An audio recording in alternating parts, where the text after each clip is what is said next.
এদিকে সন্দেশখালীর কাণ্ডে ঠিক 7 দিনের মাথায় শুক্রবার 7 সকালে ফের অ্যাকশন মোডে এনফোর্সমেন্ট ডিরেক্টরেট।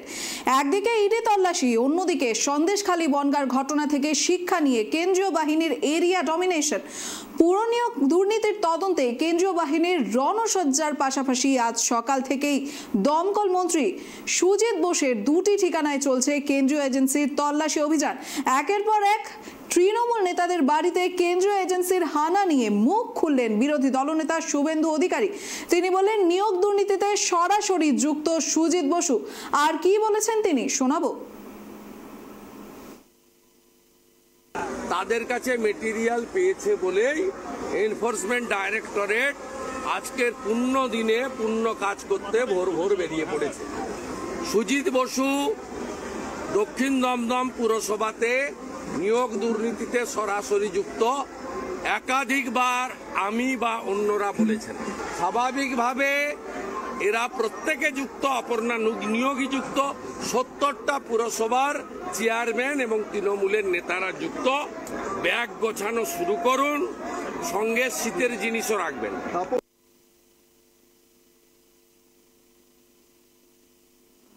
আর এই বিষয়ে আমরা বিস্তারিত জানবো আমাদের প্রতিনিধি সত্যজিতের কাছ থেকে। সত্যজিৎ, তোমার কাছ থেকে জানবো, এই ইডি আধিকারিকরা যেমন বছরের শুরুতেই কিন্তু জোর কদমে তদন্ত চালিয়ে দিয়েছে, মূলত রেশন দুর্নীতি কাণ্ডে যারা জড়িত তাদের বাড়িতে হানা দিচ্ছে।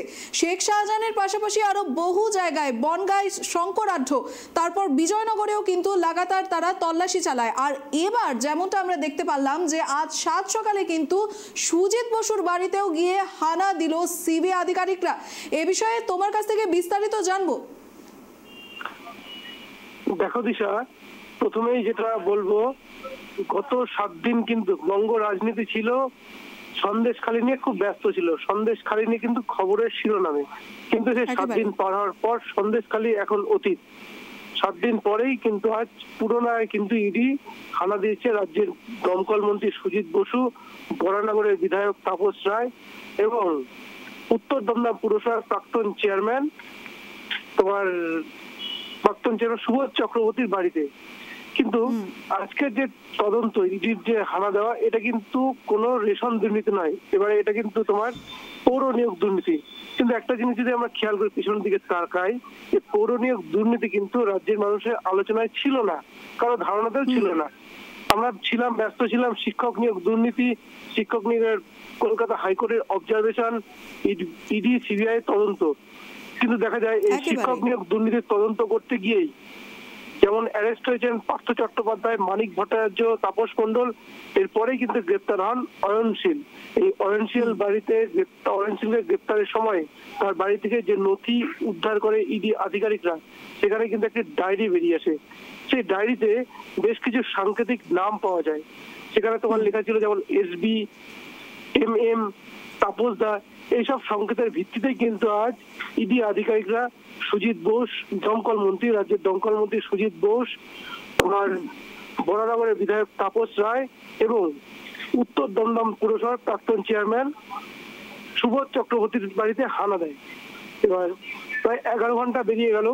তুমি জানো, এই সুজিত বোস কিন্তু যেমন রাজ্যের মন্ত্রী তেমনি বিধায়ক, পাশাপাশি তিনি কিন্তু শ্রীভূমি ক্লাবের কর্ণধার। এই শ্রীভূমি ক্লাব কিন্তু খুবই জনপ্রিয় এবং নানা সামাজিকমূলক কাজ করে। আজ স্বামীজির জন্মদিন, সেই ক্লাবের তরফ থেকেও কিন্তু বিভিন্ন অনুষ্ঠানের আয়োজন করা হয়েছিল। কিন্তু সুজিত বোস, তার বাড়িতে ইডি হানা দেওয়ায় তিনি কিন্তু বেরোতে পারেনি। দীর্ঘক্ষণ তাকে জেরা করেছে। তার 2টি বাড়িতে জেরা করার পাশাপাশি সুজিত বসু যে ক্লাব, শ্রীভূমি ক্লাবেই কিন্তু হানা দেয় ইডি আধিকারিকরা। আমরা জানতে পেরেছি তাপস রায়ের বাড়ি থেকে কিন্তু ইতিমধ্যে ইডি আধিকারিকরা বেরিয়ে গেছেন। দিশা, তো সত্যজিৎ, এই যে শ্রীভূমি ক্লাবেও তো ইডি আধিকারিকরা গিয়েছিল যেমনটা তুমি বললে, তো সেই ক্লাবের তো বাকি সদস্যরাও রয়েছে, তাদের মধ্যে কি ধরনের প্রতিক্রিয়া লক্ষ্য করা গেছে? বিষয়টা হচ্ছে পুর নিয়োগ দুর্নীতির সুজিত বোস কিন্তু উত্তর দমদম পুরসভার একটা সময় ভাইস চেয়ারম্যান ছিলেন। সেই সময় বেশ কিছু নিয়োগে বেশ কিছু অনিয়ম ধরা পড়ে।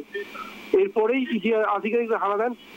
তিনি যেহেতু একটা ক্লাবের সদস্য, এবার জানা গেছে যে অনেকেই হয়তো তার ঘনিষ্ঠ, অনেকেই হয়তো চাকরি পেয়েছেন বেনিয়মে। সেই কারণে ক্লাবে যদি কোনো নথি পাওয়া যায়, কোনো তথ্য পাওয়া যায়, তার ভিত্তিতেই কিন্তু ক্লাবে হানা দিয়েছে ইডি আধিকারিকরা। স্বাভাবিক। এখনো তারা সেখানে তদন্ত চালাচ্ছেন, কোনো তথ্য বেরিয়ে আসে কিনা আমরা কিন্তু এখনো জানতে পারিনি। দিশা। একেবারেই ধন্যবাদ সত্যজিৎ।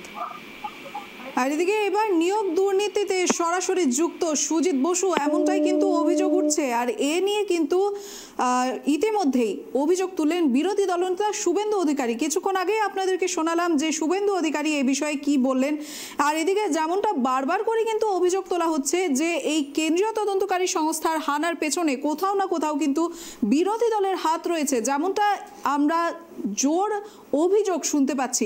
কিন্তু তারপরেও বলা বাহুল্য যে এ ধরনের যদি ষড়যন্ত্র বিরোধী দল করেও থাকে, তারপরেও এই ইডি যখনই হানা দিচ্ছে, তো এত তথ্য কোথা থেকে বেরিয়ে আসছে।